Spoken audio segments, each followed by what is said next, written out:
자, 오늘 처음 뵈니까 저만 마스크 벗고 인사드리겠습니다. 안녕하십니까. 반갑습니다. 김성래라고 합니다.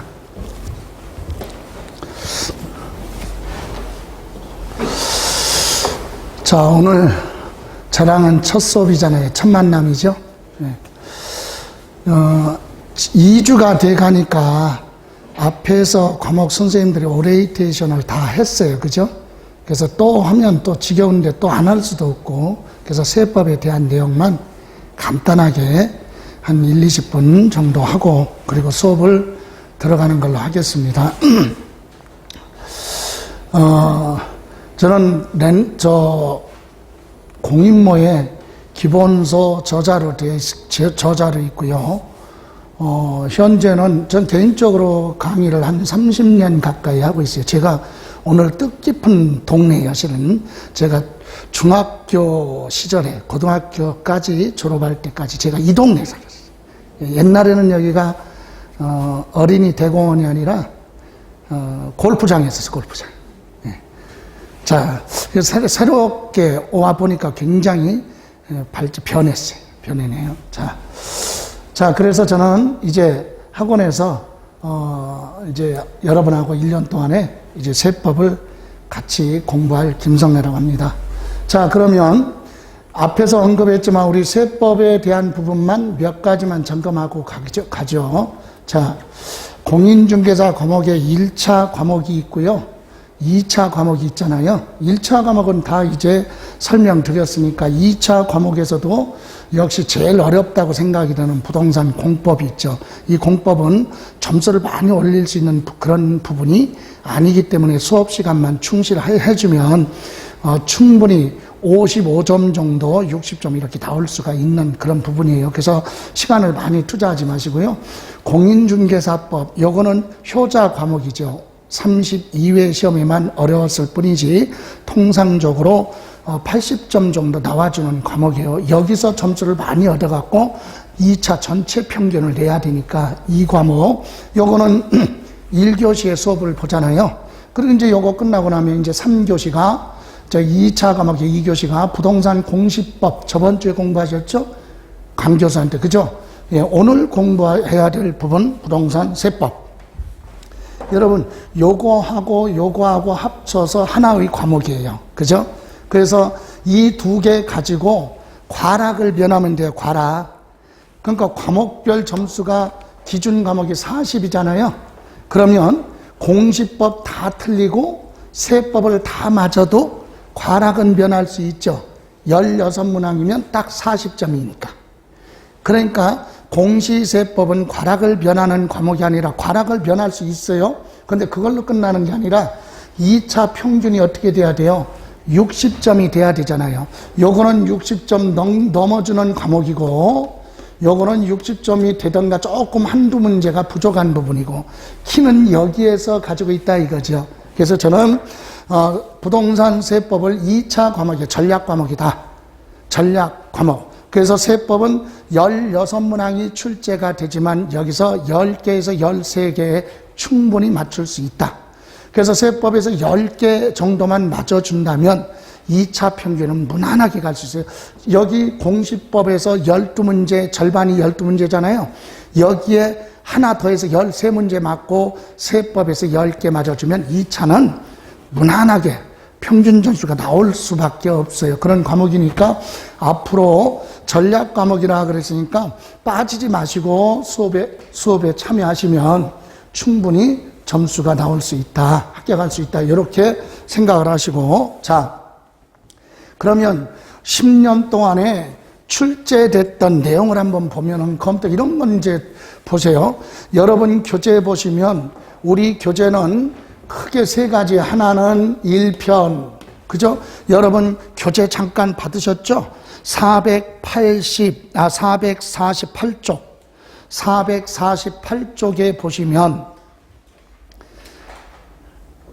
448쪽 맞죠? 거기에 보시면 목차가 나와 있어요. 차례. 448쪽. 거기 보시면 목차 나왔죠? 거기에 1편 조세 총론, 그리고 2편이 지방세, 3편이 국세, 이렇게 세 단원으로 되어 있잖아요. 그런데 1편의 조세 총론은 뭐냐? 세금에 대해서 전체적으로 물어보는 거예요. 그래서 시험에서는 범위를 정해놓지 않았어요. 왜? 조세 총론은 범위가 없어. 우리 기본서에 안 들어가 있는 것이 시험에 나올 수도 있다는 얘기예요. 그러니까 출제자가 난이도를 조정을 할 때 조세 총론 부분에서 어렵게 낼 수도 있고 쉽게 갈 수도 있어요. 그래서 조세 총론은 매번 몇 문제예요. 이렇게 두 문제씩 출제되다가 32회 시험에서는 사실은 한 문제가 아니라 기타 문제로 한 문제가 출제가 됐어요. 30몇 회 2회 시험에서.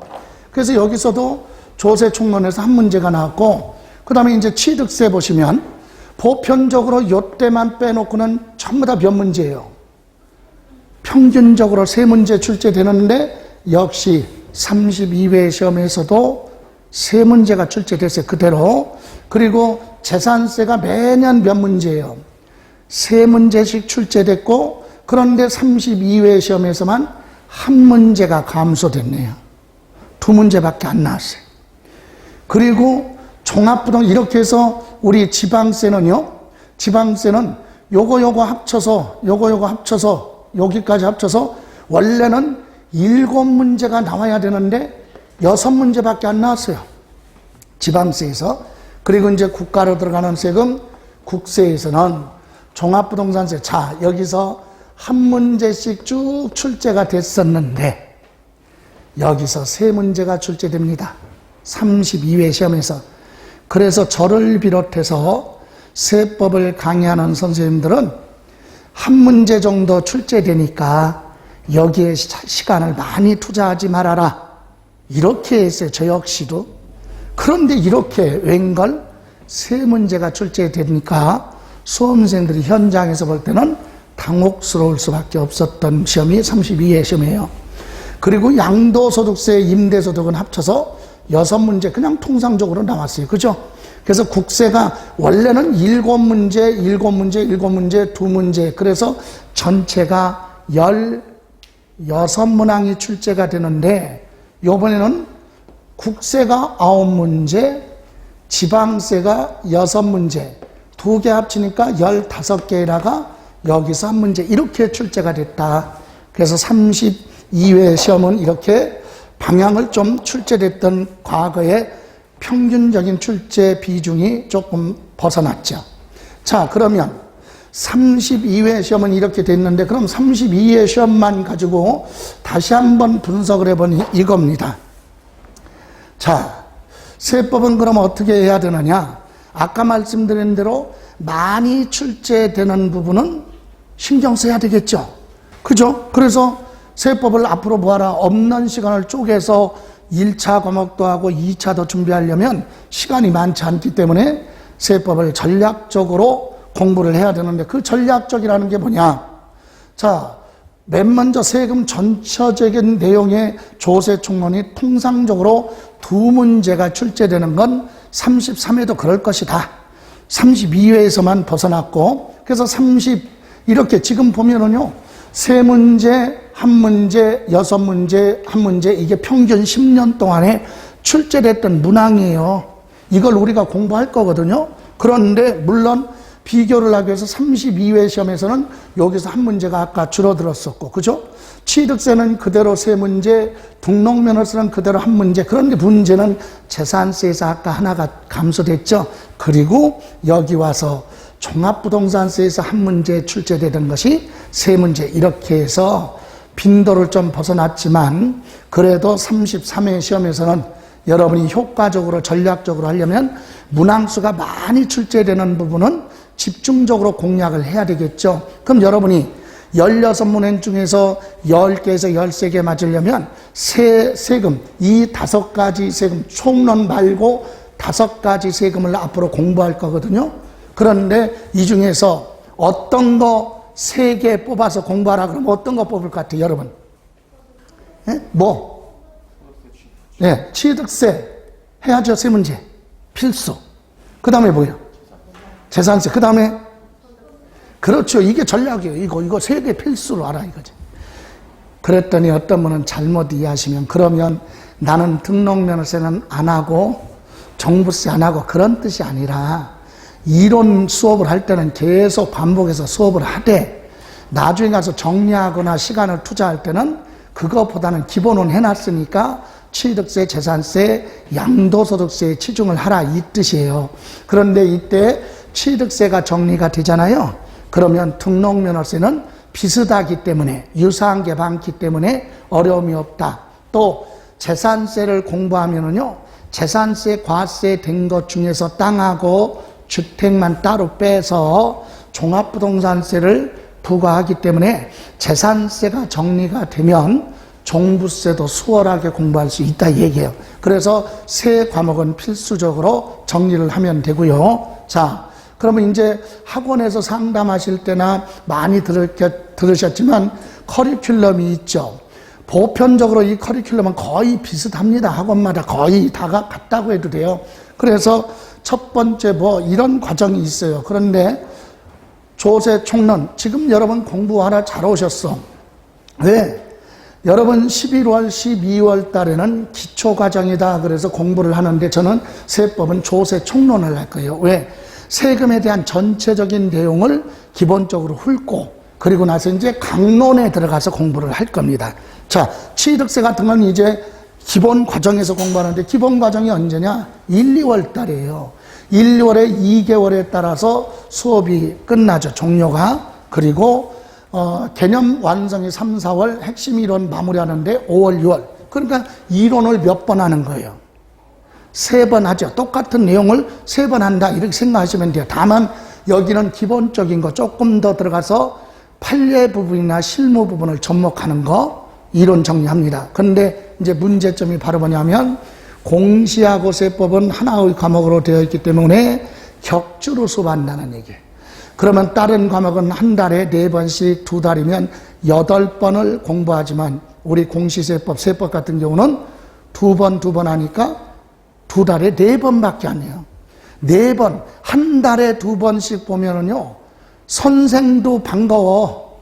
근데 공부한 게 기억한다는 게 굉장히 힘들죠. 그래서 웬만하면 빠지지 말아야 된다. 그죠?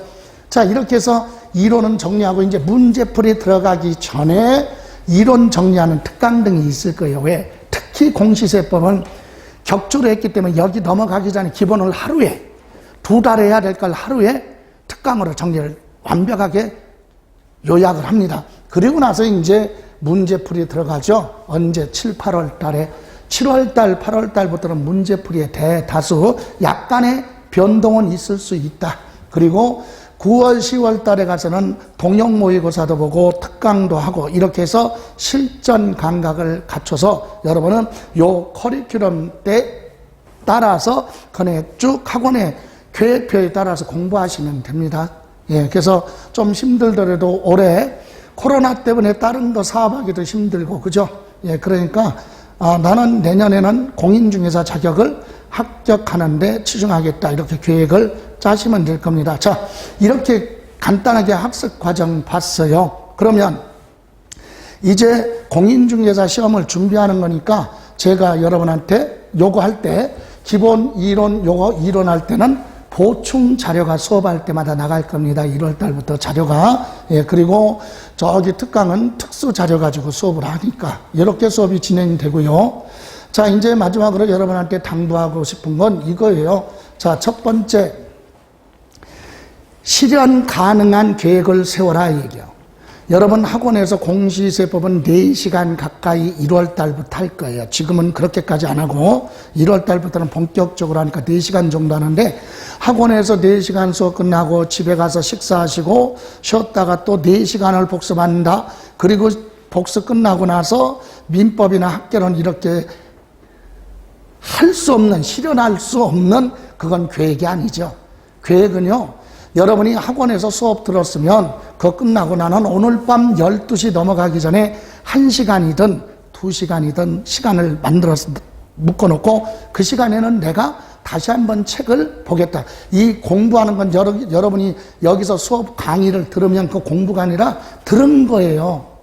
동영사로 보면 그냥 들은 거야. 들었으면 내 걸로 하려면 인쇄된 책자를 읽어봐야 돼. 강의를 듣고 반드시 기본서를 봐야 되니까. 그래서 복습할 수 있는 걸 사람마다 다 틀리잖아요. 가정사도 있고. 그러니까 짧게 해서 1시간이든 2시간이든 꼭 지키겠다. 이렇게 가능한 식교육을 짜시면 되고요. 두 번째, 저는 강의하고 기본서다. 그죠? 강의하고 기본서에 치중하면 돼요. 강의 듣고 기본서 한번 읽어보고. 그죠? 예, 듣는 건 그냥 휙 지나갈 수 있지만 기본서를 읽어보면, 활자를 읽어보면 오랫동안 기억이 남죠. 자꾸 그런 식으로 하시면 되고. 세 번째, 세법은 개정이 됩니다. 매년 법이 바뀌어요.